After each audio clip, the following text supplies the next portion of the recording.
Casos de brujos de Chiloé, escrito y recopilado por Humiliana Cárdenas Saldivia.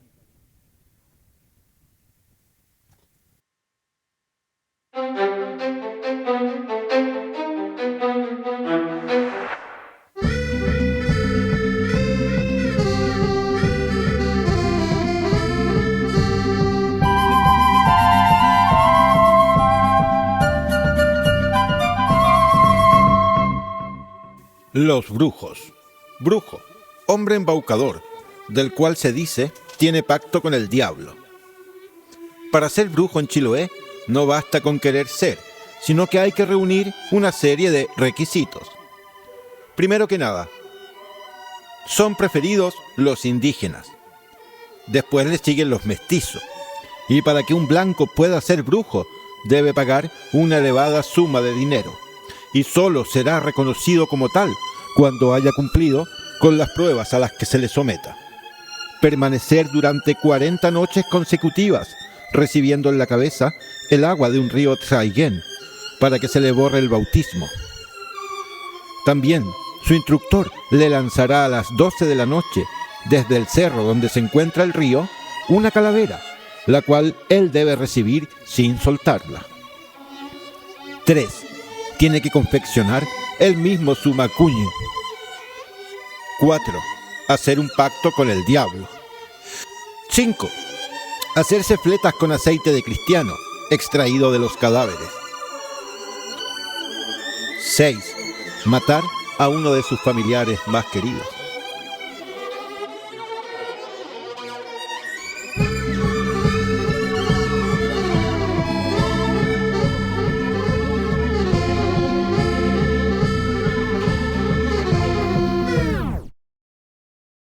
Después de su instrucción, los brujos obtienen los siguientes poderes. Pueden volar. Pueden transformarse en el animal que deseen. Pueden provocar el sueño a otras personas. Pueden abrir puertas. Pueden hacer crecer o decrecer las aguas de los ríos según les convenga. Ocasionan enfermedades. Sajan a las personas, ya sea para causar daño o para utilizar su sangre para firmar decretos de muerte.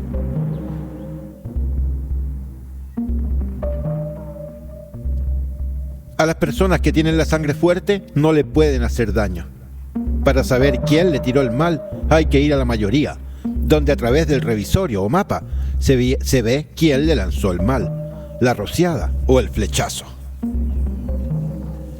Al brujo que causa un mal o la muerte desde la distancia se le da el nombre de artillero o flechero.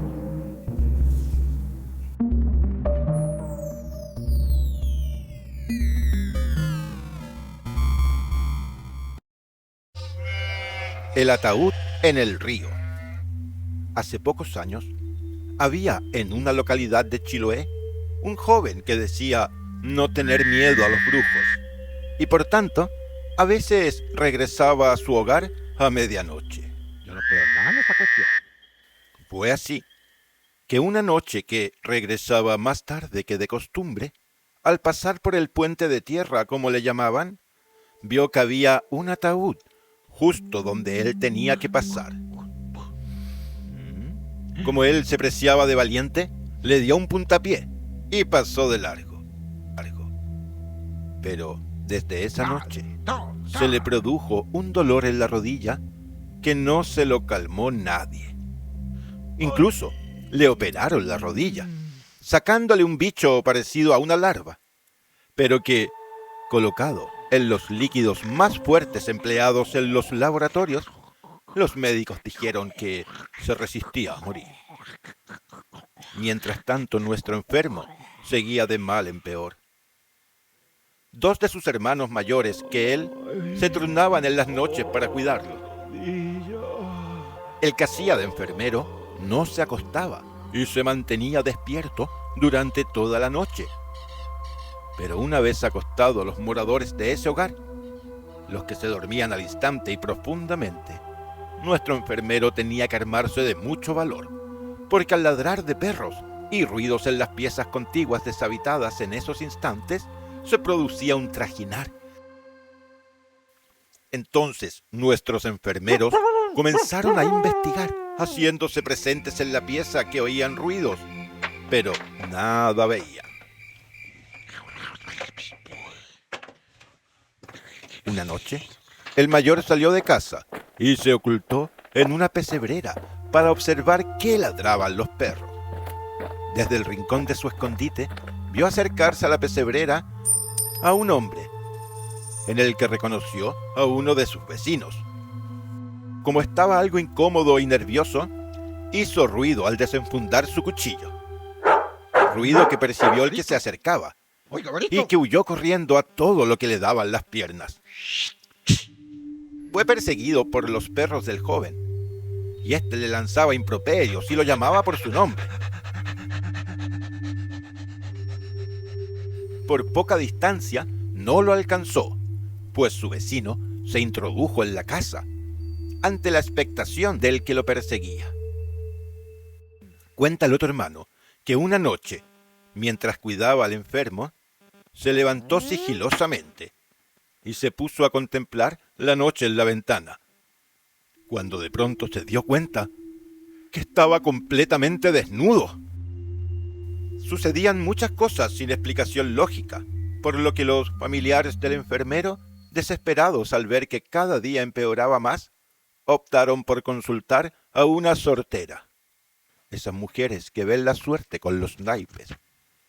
La sortera les dijo que el enfermo iba a morir y que el culpable de tan lamentable hecho era un matrimonio vecino.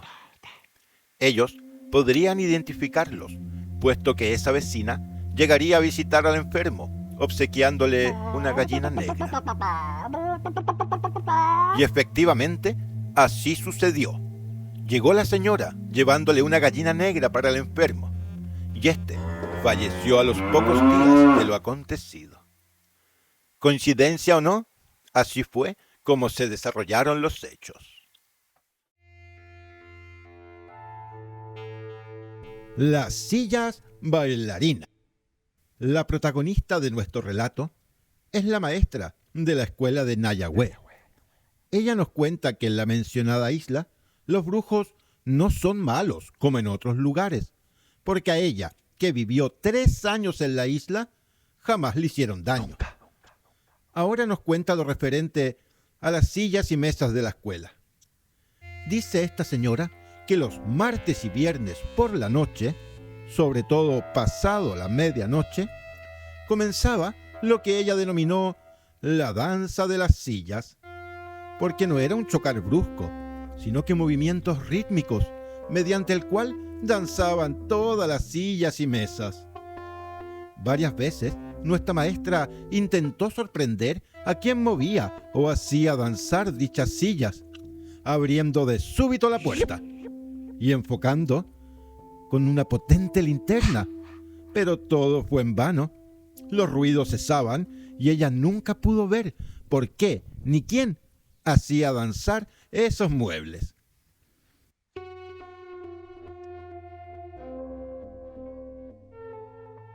Conste sí que la protagonista de este relato no sentía miedo y al final optó por no tomar en cuenta dichos ruidos y danzas. Claro que después de estos acontecimientos, ella quedaba preocupada y observaba minuciosamente e interrogaba en forma inteligente y disimulada a cada habitante de la isla. Oiga, ¿me presta el palo para hacer chochuca?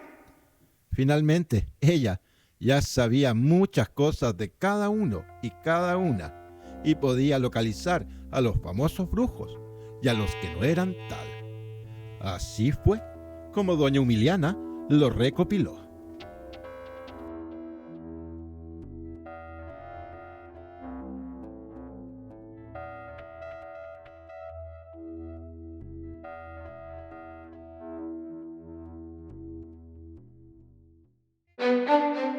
El palo que arrastró a la yunta.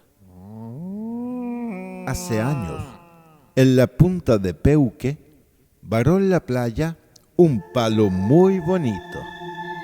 Un vecino bajó en la mañana a la playa con su yunta para acarrear la milla, para así abonar su siembra. se acercó al palo y como lo viera tan lindo, lo quiso para él. Era cuadrado, de color rojizo. El hombre pensó, este es de alerce, vale más que una carreta de la milla. Acercó su yunta y ató el palo a la cadena de los bueyes con el propósito de llevárselo.